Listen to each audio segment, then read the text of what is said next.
Hello students, આપણે વિકિરણનો દ્વૈત સ્વભાવ એના વિશે ચર્ચા કરી ચૂક્યા હતા. તરંગ સ્વભાવ કઈ રીતે હોય છે અને કણ સ્વભાવ કઈ રીતે હોય છે એના વિશે આપણે ચર્ચા કરી હતી. આજે જે સૂત્રો આપણે ભણ્યા હતા, એક તો સૂત્ર તમારું સ્ટાર્ટિંગના અંદર તમે ભણ્યા હતા કે C is equal to lambda into nu. Okay, એના ઉપરથી આપણે સૂત્ર બનાવતા હતા કે lambda is equal to C by nu અને nu is equal to C by lambda. Okay, તો આ સૂત્રો હતા. એના સિવાય nu bar is equal to 1 lambda તરંગ સંખ્યા. ઓકે, તરંગ સંખ્યાનું સૂત્ર હતું. એના સિવાય આપણે જો new is equal two 1/t આવું કહી શકીએ. આવર્તકાળ, okay, T is equal to 1/ન્યૂ લખીએ. ટી ઇઝ ઇક્વલ ટુ 1/ન્યૂ. ઓકે, આવર્તકાળ બરાબર. ઓકે, તો આ સૂત્રો હતા. એના સિવાયના જે લાસ્ટ લેક્ચર હતું એના અંદર નવા સૂત્રો આપણને જોવા મળ્યા હતા કે E is equal two HC upon lambda. Okay, આવું હતું. પછી મેઇન સૂત્ર આ હતું કે E is equal two H new બરાબર. એના ઉપરથી આપણે ન્યૂની અહીંયા કિંમત મૂકી સી બાય લેમડા, તો HC અપોન લેમડા આપણને જોવા મળ્યું. એના સિવાય આર્યો સૂત્ર હતું કે H new is equal two H new 0 plus half mv square. Okay, H new is equal two H new 0 plus half mv square. Okay, તો આ શું છે? ગતિજ ઉર્જા, ઇલેક્ટ્રોનની ગતિજ ઉર્જા. ઇલેક્ટ્રોનની ગતિજ ઉર્જા. અને આ શું છે? ધાતુનું કાર્યવિધેય આપણે કહેતા હતા. ધાતુનું કાર્યવિધેય. ઓકે, આપણે W0 આને કહીએ. ઓકે, તો આમાં શું થતું હતું? ફોટો ઇલેક્ટ્રિક અસરના અંદર આપણે જોયું હતું કે કોઈ આપણે વિકિરણ અંદર ન્યૂ આવૃત્તિવાળું જો કોઈ આપણે વિકિરણ ધાતુની સપાટી પર આપાત કરીએ તો શું થાય કે એ ઉર્જા જે હોય એ થોડી વધારે હોય. તો આમાં શું થાય કે આટલી ઉર્જા જે છે H ન્યૂ 0 જેટલી, એ કે જે ધાતુના કાર્યવિધેય જેટલી ઉર્જા ક્યાં ખર્ચાય? ઇલેક્ટ્રોનને બહાર નીકળવાના અંદર ખર્ચાય. ઓકે, એના સિવાયની જે એક્સ્ટ્રા ઉર્જા હોય એ શેમાં કન્વર્ટ થાય? ગતિજ ઉર્જાના અંદર કન્વર્ટ થાય. ઓકે, તો આવું આપણે આ જે સૂત્રો હતા એ આપણે ભણ્યા હતા. હવે આના ઉપરથી અમુક દાખલાઓ છે એના વિશે આપણે ચર્ચા કરીએ.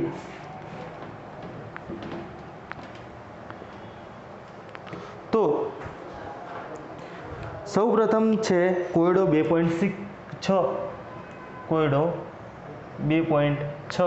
હવે એના અંદર શું આપ્યું છે? હું રકમ લખતો નથી. વિકિરણના 1 મોલ ફોટોન કે જેની આવૃત્તિ 5 × 10⁻14 છે, તો એની ઉર્જા ગણો. ઓકે, હવે આપણને શું આપ્યું છે કે જેની આવૃત્તિ 1 મોલ ફોટોન આપ્યા છે. પહેલી વાત આ વસ્તુ ધ્યાનમાં રાખજો, 1 મોલ ફોટોન છે. હવે ફોટોનની આવૃત્તિ એટલે કે ન્યૂ ઇઝ ઇક્વલ ટુ આપણને આપ્યું છે 5 × 10⁻14 હર્ટ્ઝ. ઓકે, હવે એની ઉર્જા ગણવાની છે. તો સીધું જ આપણા જોડે સૂત્ર છે કે E is equal two H new. તો H બરાબર શું છે તમારું? 6.626 ઇન્ટુ 10⁻−34. ઓકે, ન્યૂ તમારું આપેલું છે 5 × 10⁻14. તો આપણને અહીંયા મળી જાય કે 6 × 626 × 5 6.626 × 5 એટલે 33.13. ઓકે, અને આ 34 - 14 એટલે તમારું કેટલું થશે? -20. ઓકે, હવે આને આપણે ફેરવી દઈએ. 3.313 × 10ની કેટલી થશે? -19 શું થશે? જૂલ. એનર્જી છે એટલે જૂલમાં.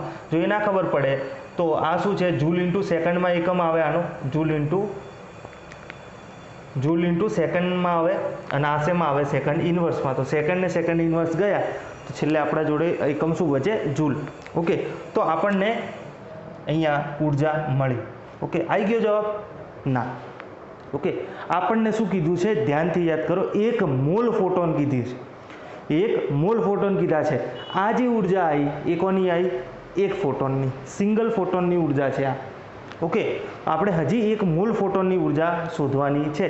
ઓકે, તો આપણને ખબર છે આ આગલા ચેપ્ટરના અંદર આપણે ભણ્યા હતા કે શું હતું, 1 ફોટોનની ઉર્જા આટલી, તો 1 મોલ ફોટોનની ઉર્જા કેટલી હોય? એનેથી મલ્ટીપ્લાય કરો એને। ઓકે, તો 1 મોલ ફોટોનની ઉર્જા, 1 મોલ ફોટોનની ઉર્જા બરાબર 1 ફોટોનની ઉર્જા કેટલી? 3.313 ગુણ્યા 10⁻−19 જૂલ।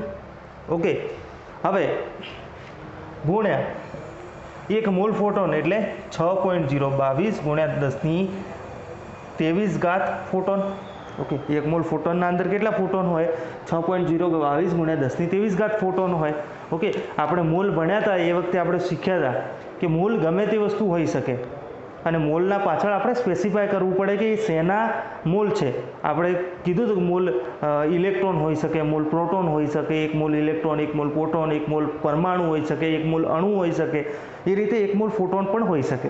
ઓકે, તો આપણે શું કર્યું? 1 મોલ ફોટોનની ઉર્જા ગુણ્યા 1 મોલ ફોટોનના અંદર 6.022 ગુણ્યા 10⁻23 ફોટોન હોય, તો આપણે બેને મલ્ટીપ્લાય કરીએ તો 3.313 ગુણ્યા 6.022 એટલે 19.95 ગુણ્યા 19 ને 4 23 એટલે 10⁻4। ઓકે,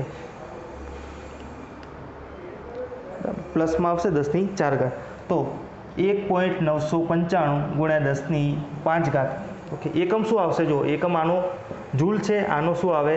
મોલ ઇન્વર્સ, તો જૂલ ઇન્ટુ મોલ ઇન્વર્સ થાય। તો 1 મોલ ફોટોનની ઉર્જા આપણને 1.995 ગુણ્યા 10⁻5 જૂલ ઇન્ટુ મોલ ઇન્વર્સ આવી। ઓકે, ચોપડીના અંદર આપણને જવાબ જે આપેલો છે 1.9951 ગુણ્યા કિલો જૂલ પ્રતિ મોલ આપેલો છે। તો એને કિલો જૂલમાં કન્વર્ટ કરવું હોય તો શું થાય? 199.5 ગુણ્યા 10ની કેટલી ઘાત થઈ જશે? 1 2, જમણી બાજુ આવશે, ઘાતમાં ઘટાડો થશે, ગુણ્યા 10⁻3 joule into mall inverse. 10⁻3 joule એટલે કિલો જૂલ લખી શકાય, તો 199.5 kilo joule into mall inverse. Okay, જો તમે આટલો જવાબ લાયા હશો, પરફેક્ટલી રાઈટ છે। ઓકે, એને કોઈ ખોટો જવાબ કહી શકે નહીં। Kilo joule into mall inverse કેમ કન્વર્ટ કરેલું છે, તમે જેમ જેમ આગળ ભણશો ને થર્મોડાયનેમિક્સ ને એ બધું, એટલે આપણને ખબર પડી જશે। મોટાભાગની જે ઉર્જા છે ને એ આપણે generally kilo joule into mall inverse એકમના અંદર, કોમન એકમ છે કિલો જૂલ ઇન્ટુ મોલ ઇન્વર્સના અંદર બતાવાય છે। એન્થાલ્પી કહી લો કે ગિબ્સની મુક્ત શક્તિ કહી લો, બધાના અંદર મોટાભાગે તમને kilo joule into mall inverse જોવા મળશે। બંધ એન્થાલ્પી જે હશે એ પણ આપણને મોટાભાગે કિલો જૂલ ઇન્ટુ મોલ ઇન્વર્સમાં જોવા મળશે। એટલા માટે અહીંયા શું છે કે એ કોમન એકમ છે, એટલા માટે કિલો જૂલ ઇન્ટુ મોલ ઇન્વર્સમાં કન્વર્ટ કરેલું છે। તમે બાય ચાન્સ ના કરો એને કન્વર્ટ તો આ જવાબ 100% રાઈટ છે। ઓકે, એટલે ચિંતા નહીં કરવાની। તો આ તમે નોટ કરી લેજો। આપણે નેક્સ્ટ એક્ઝામ્પલ તરફ આવીએ।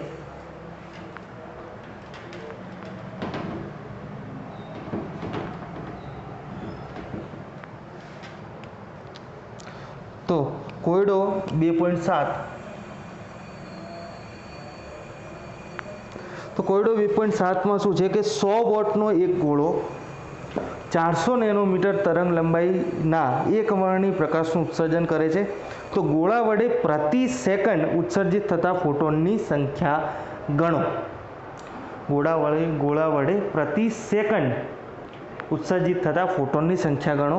હવે એમણે શું કીધું? એક 100 વોટનો ફોટોન છે। ઓકે, તો ગોળાની શક્તિ આપણે કહી શકીએ કે ગોળાની શક્તિ કે W = શું છે? 100 વોટ। ઓકે, ગોળાની શક્તિ, તો 100 વોટ એટલે શું થાય? 100 જૂલ ઇન્ટુ સેકન્ડ ઇનવર્સ, એટલે કે 100 જૂલ પર સેકન્ડ। ઓકે, તો આપણને શું કર્યું કે એકવર્ણી જે ગોળો છે એ 1 સેકન્ડમાં 100 જૂલ ઉર્જા ઉત્પન્ન કરે છે. ઓકે, આ સેકન્ડ ભૂલી જાઓ. આપણે શું કરીએ, 1 સેકન્ડના અંદર 100 જૂલ ઉર્જા ઉત્પન્ન કરે છે. આપણને કીધું બી શું છે કે 1 સેકન્ડમાં ઉત્સર્જિત થતા ફોટોનની સંખ્યા ગણો. હવે જો લેમ્બડા તમને આપેલું છે 400 nanometre, lambda is equal two 400 nanometre. તો આ લેમ્બડા ઉપરથી આપણને ઉર્જા મળી જાય એક ફોટોનની ઉર્જા મળી જાય. હવે એક ફોટોનની જે ઉર્જા હશે એ જૂલમાં તમને મળી જશે કે આટલા જૂલ એક ફોટોનની ઉર્જા છે. 1 સેકન્ડના અંદર કેટલા ઉર્જા ઉત્પન્ન થાય છે એની પણ આપણને ખબર પડી જાય અહીંયા કે 100 જૂલ ઉર્જા 1 સેકન્ડના અંદર ઉત્પન્ન થાય છે. તો આપણે એ 100 જૂલ ટોટલ ઉર્જા ભાગ્યા એક ફોટોનની ઉર્જા કરીએ તો આપણને નંબર ઓફ ફોટોન મળી જાય. ઓકે, ઇઝી જ છે. તો E is equal two h new બરાબર hc અપોન લેમ્બડા. તો h 6.626 ગુણ્યા 10⁻34 ગુણ્યા c 3.0 ગુણ્યા 10⁸ ભાગ્યા લેમ્બડા તમને આપેલું છે 400 ગુણ્યા, જો નેનોમીટરને મીટરમાં હંમેશા ફેરવવાનું, 400 ગુણ્યા 10⁻9 મીટર થશે. ઓકે, કેમ કે આ જે છે ને એ મીટર પ્રતિ સેકન્ડમાં આપેલું છે તમને, જે c ની વેલ્યુ છે એ મીટર પ્રતિ સેકન્ડમાં છે. તો ગુણ્યા 10⁻9 તો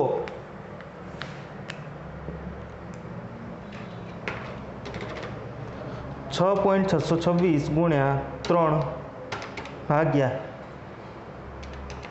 400 એટલે 0.0496, પાછળ 9 છે એટલે 7 કરી દો અહીંયા. તો જો -34 એટલે 34 -8 પ્લસ 9 એટલે 35 થાય ગુણ્યા 10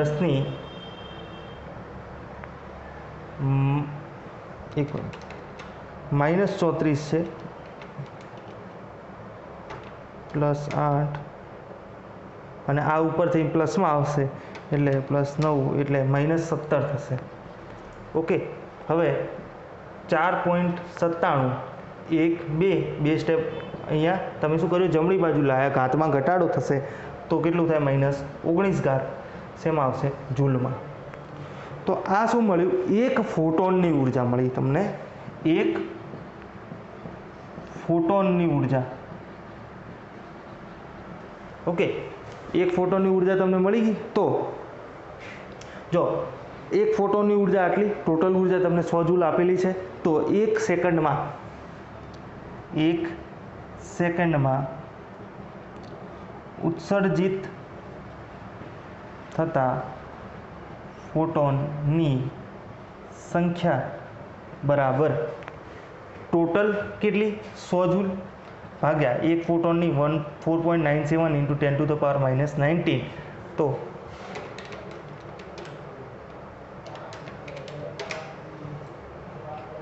20.12 ગુણ્યા 10 આ ઉપર આવશે એટલે +19 એટલે 2.012 ગુણ્યા 10⁻20. ઓકે, સંખ્યા છે એટલે કોઈ એકમ આવશે નહીં. તો આટલા ફોટોન પ્રતિ સેકન્ડ ઉત્પન્ન થાય. બરાબર. જો આની એકમ જે છે એ તમારો જૂલ ઇન્ટુ સેકન્ડ ઇન્વર્સ છે, અહીંયા જૂલ છે તો જૂલ કટ થઈ જશે, તો અહીંયા ખાલી સેકન્ડ ઇન્વર્સ આવશે. ઓકે, ફોટોન પ્રતિ સેકન્ડ ઇન્વર્સ કરો તો પણ ચાલે. ઓકે, પણ સંખ્યા છે એટલે આપણે જનરલી એનો એકમ દર્શાવતા નથી. ઓકે, કેમ કે જો મોલના અંદર પણ તમે જોશો ને તો શું થાય, ખાલી મોલ ઇન્વર્સ જ આવે છે. ઓકે, પરમાણુ પ્રતિ મોલ અથવા તો અણુ પ્રતિ મોલ કે જે હોય એ આપણે લખતા નથી, એટલે એ રીતે અહીંયા ફોટોન પ્રતિ સેકન્ડ પણ લખવાની જરૂર નથી. આટલું આવશે તમારું 2.012 ગુણ્યા 10⁻20 સેકન્ડ ઇન્વર્સ. ઓકે, આ નોટ કરી લેજો. હવે આગળ વધીએ.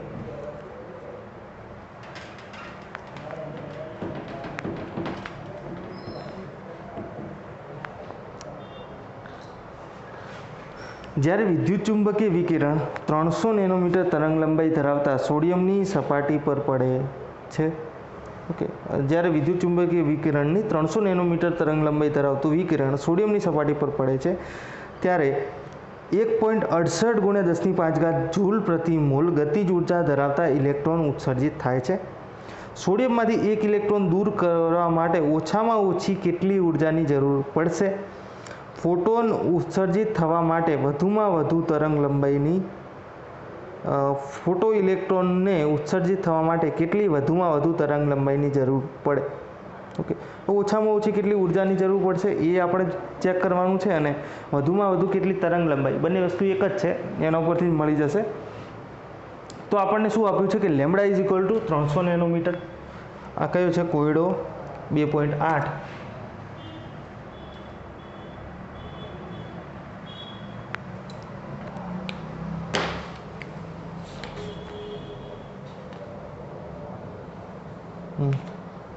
કોયડો 2.8 તમારું શું છે કે જ્યારે વિદ્યુત ચુંબકીય વિકિરણની 300 નેનોમીટર તરંગ લંબાઈ, તો lambda is equal two 300 nanometre બરાબર 300 ગુણ્યા 10⁻9 મીટર। પછી શું કીધું છે? ગતિજ ઉર્જા એટલે હાફ mv², તમને આપી છે ગતિજ ઉર્જા direct 1.68 into 10⁵ joule into mall inverse. Okay, તો ગતિજ ઉર્જા ધરાવતા ઇલેક્ટ્રોન ઉત્સર્જિત થાય છે। હવે તો સોડિયમમાંથી એક ઇલેક્ટ્રોન દૂર કરવા માટે ઓછામાં ઓછી કેટલી જરૂર પડે? ઓકે, ઓછામાં ઓછી એક ઇલેક્ટ્રોન ઉત્પન્ન કરવા કેટલાની આપણને જરૂર પડે એ ગણવાનું છે। ઓકે, હવે જો 300 નેનોમીટર તરંગ લંબાઈ આપણને આપેલી છે અને ગતિજ ઉર્જા આપણને આપેલી છે, તો એના ઉપરથી આપણને શું મળશે? એનું કાર્યવિધેય એટલે કે hν0 મળી જાય આપણને, કે જો અહીંયા hν is equal two hν0 plus half mv², આવું કરી શકીએ। પણ અહીંયા એક વસ્તુ ખાસ ધ્યાનમાં રાખવાની છે કે આ જે છે એ તમને શેમાં આપેલું છે? જૂલ પ્રતિ મોલના અંદર આપેલું છે। તો આપણે શું કરશું આના અંદર કે આ એક મોલ ફોટોનની જે ઉર્જા છે, ગતિજ ઉર્જા, એક મોલ ફોટોનની ગતિજ ઉર્જા છે, એને આપણે કન્વર્ટ કરશું એક ફોટોનની ગતિજ ઉર્જાના અંદર। ઓકે, તો એક ફોટોનની ગતિજ ઉર્જા એટલે ટોટલ જે ગતિજ ઉર્જા છે એ કેટલી છે? 1.68 ઇન્ટુ 10⁵ ડિવાઇડેડ બાય 6.022 ઇન્ટુ 10⁻23। તો 1.68 ડિવાઇડેડ બાય 6.022 એટલે 0.2789 ઇન્ટુ 23 - 5 એટલે -18 થશે। ઓકે, -18 થશે, ઉપર આવશે એટલે -23 + 5 એટલે -18, તો 2.789 ઇન્ટુ 10⁻⁻, કેટલા થાય? તમે જમણી બાજુ ખસેડ્યું એટલે ઘાતમાં ઘટાડો થશે, -19 જૂલ। ઓકે, મોલ તો કેન્સલ થઈ જશે અહીંયા, કેમ કે આનો એકમ શું છે? જૂલ ઇન્ટુ મોલ ઇનવર્સ છે, અને આ એવોગ્રેડો નંબરનો ખાલી મોલ ઇનવર્સ, તો મોલ ઇનવર્સ કેન્સલ થઈ જશે અહીંયા, તો ખાલી જૂલ રહેશે। તો આ તમને શું મળી? એક્ઝેક્ટ એક ફોટોનની ગતિજ ઉર્જા મળી। તો હવે આપણે પેલું સૂત્ર વાપરી શકીએ કે hν is equal two hν0 plus half mv²।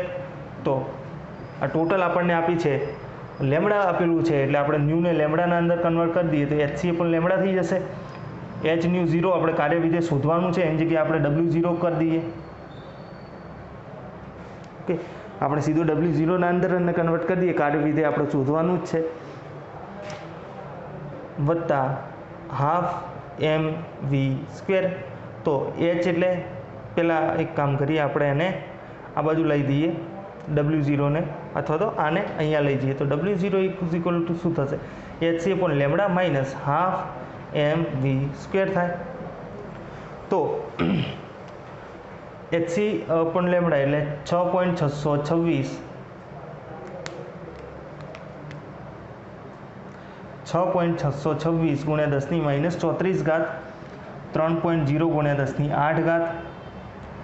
સીની કિંમત ડિવાઇડેડ બાય લેમડા તમને કેટલું આપેલું 300 ગુણ્યા 10⁻⁹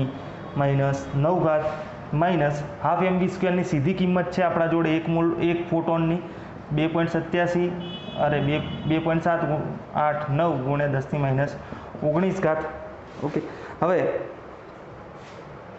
આનું આપણે કરી દઈએ કે 6.626 ગુણ્યા 3/300 એટલે 0.06626 ઇન્ટુ 34 -34 પ્લસ 8 પ્લસ આ ઉપર આવશે એટલે પ્લસ 9 એટલે -17.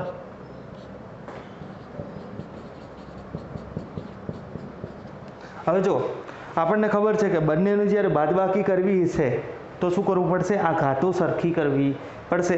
એટલે આપણે શું કરીએ કે સીધું આવી જશે 6.626 ગુણ્યા 10⁻⁹ આવશે. ઓકે, જો કે અહીંયા ઉડાડવાની જરૂર જ નથી. આ 300 એટલે સીધા ઉડી જતું, અહીંયા આ કરવાની જરૂર નથી.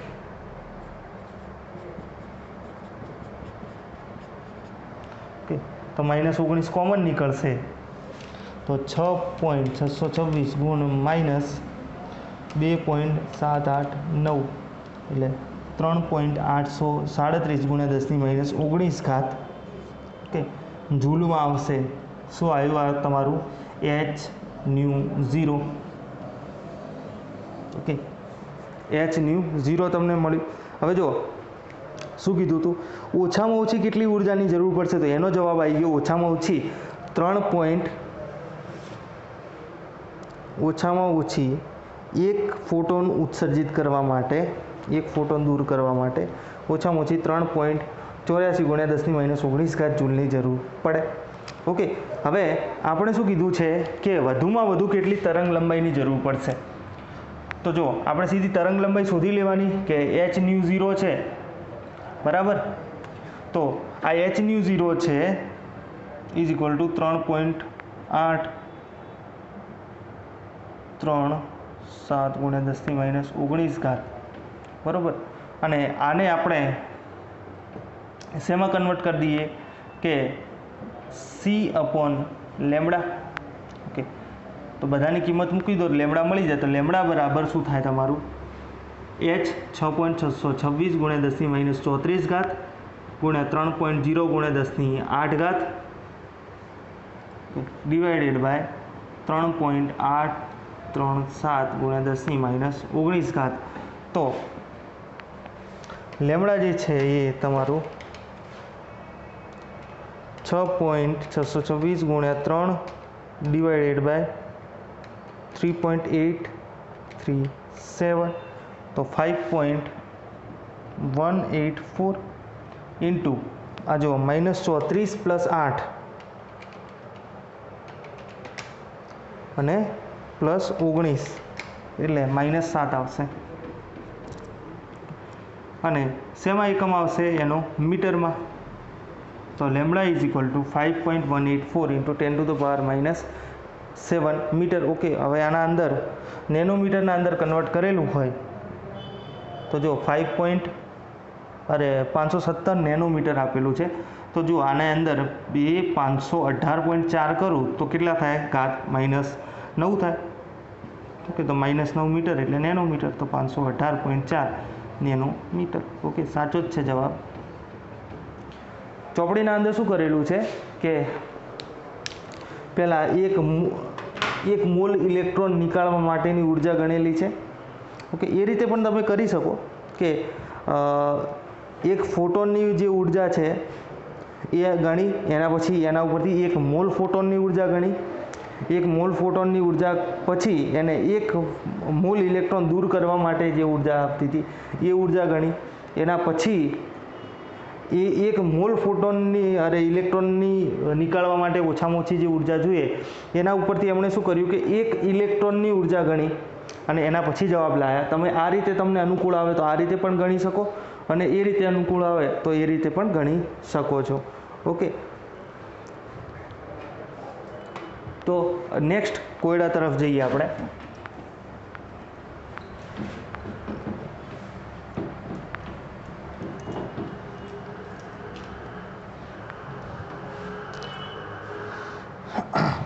કોયડો 2.9 કોયડો 2.9 છે. એક ધાતુ માટે દિયેલી આવૃત્તિ ν0 7.0 × 10⁻14 સેકન્ડ ઇન્વર્સ છે. ઓકે, ધાતુની આવૃત્તિ જ્યારે ધાતુ આવૃત્તિ ν = 1.0 × 10⁻15 સેકન્ડ ઇન્વર્સ તીવ્રતાવાળું વિકિરણ જ્યારે ધાતુની સપાટી પર અથડાય છે ત્યારે ઉત્સર્જિત થતા ફોટોનની ગતિજ ઉર્જા શોધો. સિમ્પલ મળી જશે આ તો તમને. જો આ તમારે હોમવર્કના અંદર છે, હું તમને સમજાવી દઉં કઈ રીતે કરવાનું. જો તમને ν0 આપેલું છે એક વેલ્યુ, ન્યુની એક વેલ્યુ આપેલી છે, તમે આ સૂત્ર વાપરો hν = hν0 + ½ mv². તો તમારે ગતિજ ઉર્જા સીધી શોધવાની છે એટલે આખું તમારે શોધવાનું છે. ઓકે, એટલે તમે શું કરો કે અહીંયા ½ mv² શું થાય, hν - hν0, h ને કોમન કાઢો તો ν - ν0. તો h ની કિંમત તમને ખબર છે, ન્યુની અને ν0 ની કિંમત આપેલી છે, એના ઉપરથી તમને ઇઝીલી મળી જાય. ઓકે, તો આ રહ્યો હોમવર્કના અંદર કરવાનું છે તમારે. પછી આના અંદર અમુક દાખલા છે સ્વાધ્યાયના, એ પણ જો 2.5 નંબર છે સ્વાધ્યાયનો. જો એના અંદર શું કીધું છે કે સોડિયમ લેમ્પમાંથી ઉત્સર્જિત થતો પીળો પ્રકાશ, તરંગ લંબાઈ લેમડા તમને આપેલી છે. ઓકે, તરંગ લંબાઈ લેમડા તમને 580 નેનોમીટર આપેલી છે. પીળા પ્રકાશની આવૃત્તિ શોધવાની છે કે ન્યૂ, તરંગ સંખ્યા ν12 શોધવાની છે. ઓકે, તો બંને તમને આવડી જાય તો આ પણ હોમવર્કમાં આવશે તમારે.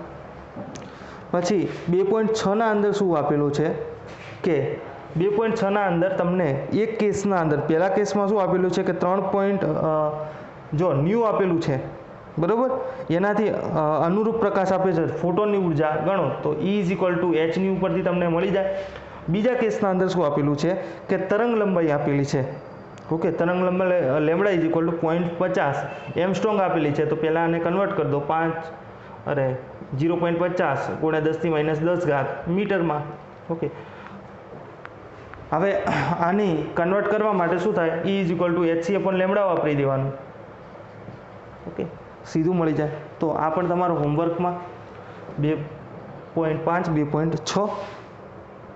દરેક ફોટોનની ઉર્જા ગણો, એ 2.6 આવી ગયું. એક તરંગનો આવર્ત સમય આપણને આપેલો છે, તો તરંગ લંબાઈ, આવૃત્તિ અને તરંગ સંખ્યા ગણો. તો આવર્ત સમય આપણને t = આપેલો છે 2.7. આ પણ તમારા હોમવર્કમાં જ છે. તો આવર્તકાળ તમને આપેલો છે 2.0 × 10⁻10 સેકન્ડ. ઓકે, તો તરંગ લંબાઈ, આવૃત્તિ અને તરંગ સંખ્યા ગણો. તો પહેલાં તો તમારે શું વાપર્યું કે ν = જો t = 1/μ થતું હતું, મેં તમને લખાયું હતું. તો ν શું થાય 1/t. તો ν તમને મળી જશે, ν ઉપરથી લેમડા મળી જશે, લેમડા ઉપરથી તરંગ સંખ્યા મળી જશે. તો બધું તમને અહીંયાથી મળી જાય. તો આ પણ તમારું હોમવર્કમાં આવશે. ચલો, તો આટલું તમે હોમવર્કના અંદર કરો. બાકીના જે દાખલા છે આપણે નેક્સ્ટ લેક્ચરના અંદર કવર કરી દઈશું. તો આપણો 2.9 નંબરનો 2.9 નંબરનો કોયડો, 2.5, 6 અને 7 નંબરના સ્વાધ્યાયના પ્રશ્નો તમારે હોમવર્કના અંદર કરવાના છે. ઓકે.